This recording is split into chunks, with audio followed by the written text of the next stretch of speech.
So this is a message to anybody that has small kids and is struggling with trying to figure out how to make work. I'm going to tell you this, that there is, depending on how many kids you have, there's a period of time, I would say, if you have one kid, it's probably 5 years. If you have multiple kids, we had 2 kids, we had about 8 years where it was hard to work, to find the time to do work in various different ways. And then we kind of had to go back to that life during the pandemic for a while. But I wanted to, just give you some inspiration, I guess, to hang in there when you're going through this. I mean, for me, as an academic, as a researcher, it was really tough to get any work done. So any of you that understand the academic game, it's not easy. It's not like what people sort of depict. It's actually a crap ton of work. And in fact, that's the reason why I went into it, is because I thought it was going to be extremely challenging. It is, but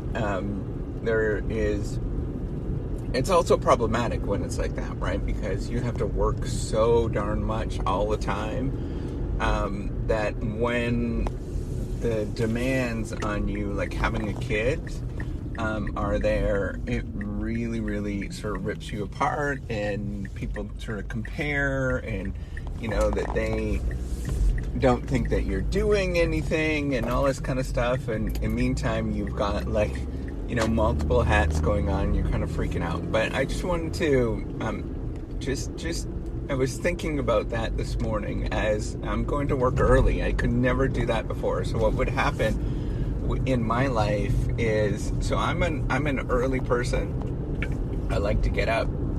Not like stupid early, like 4 o'clock in the morning. Although when I was, when my second son was born, there was a period of about 8 months, because I was in graduate school. I needed to work, and we couldn't afford the help and all of that kind of stuff. There's a period of about 6 months where I'd get up at 4 in the morning, and then stay up, and get work done until 9 o'clock in the morning, and then have a nap, and that was my schedule. But now, I get up at realistically 5:20. My wife gets up a little bit earlier than me. She's got a group of running girls that she goes with.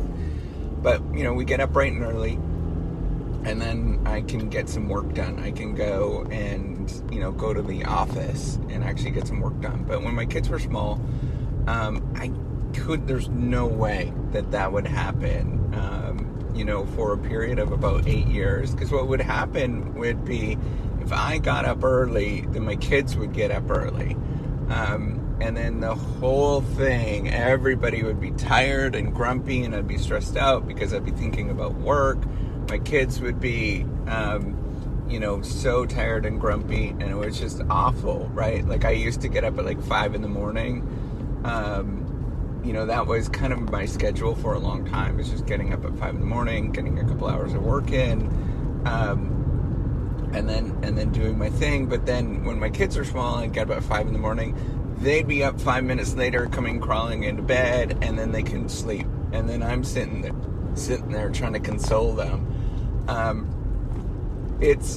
It's really, really tough at that point. So in my family, I know we're weird. We're extremely weird as an academic family.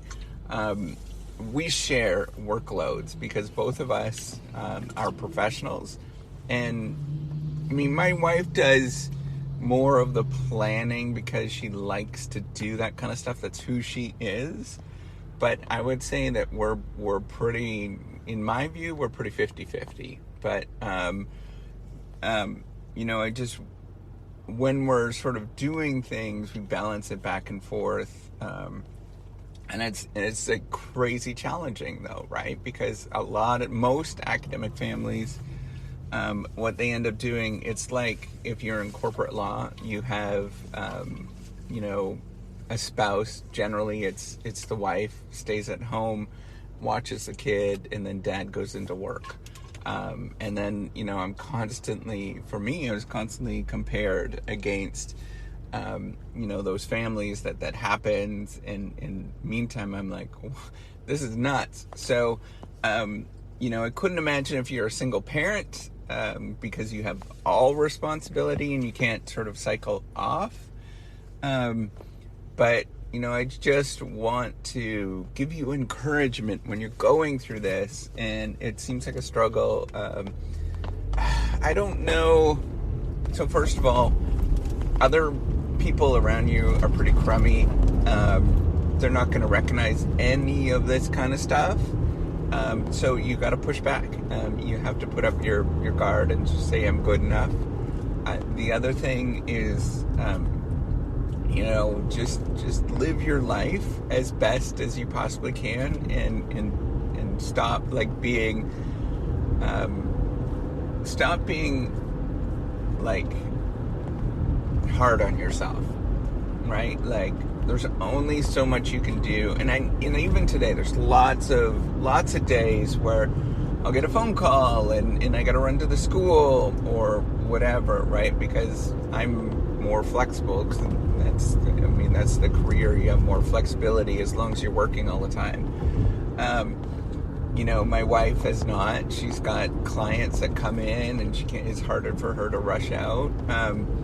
So, you know, with us, I'm the one that I got to run to school, do the kids thing, whenever something happens, and you know, that's my life. So even today, that stuff kind of happens, and I have to remember, like, be easy on yourself.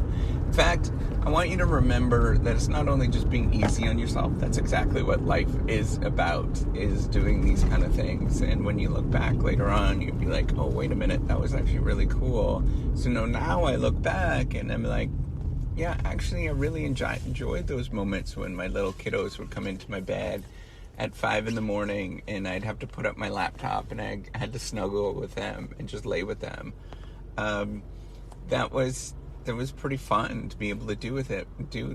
But at the time, in the back of my head, I was like stressing out, because I was like, oh, I gotta be getting back to work and all that kind of stuff. But you know, honestly, now that we made it through a little bit better. We still have many years left of parenting. My kids are 10 and 12, but, you know, just give yourself some leeway. It does change. So for us, it changed. We started leaving our kids alone, and I would get some exercise in the morning. We started leaving them alone at so my youngest one was about 7, and I'd go for an hour and work out. You know, it was probably even less than that, just, you know, jogging around the community, and it did get better, right? Because you feel like you're trapped in a lot of ways. So it took a long time. And I just want everybody to remember that. I still am doing a lot of scooting, right? Like, I can't work a complete, like today I gotta scoot and get my kids and do all those kind of, like, it's just part of your life as you do this. So just expect it to be like chaotic for 20 years. But man, that's what life is about. That's honestly what it's about. You look back and you're like, man, this is what we're born to do. We're born to have these babies, right? Like, there's something to say about evolution in the life cycle. Like, you actually get a tremendous amount of pleasure about doing things with your kids, and the struggle of raising them and making them become decent human beings. So I just want you to remember that. Like, don't get all caught up with the nonsense that's out there. To get an extra paper in, yeah, it's nice, but at the same time, you know what, it's far more rewarding to love on your family. And I just want you to remember that. And then you'll look back. I'm not going to remember the times I sit in my office. There's no way I'm going to remember any of that stuff. But I'm going to completely remember the times when my kids come into my bed. And I can snuggle with them and, do things like that. Or having them fall asleep in my arms when they're little. I mean, golly, that stays with you. Those are the moments. So make sure that you cherish them. It's super important. All right, take care and have a wonderful day.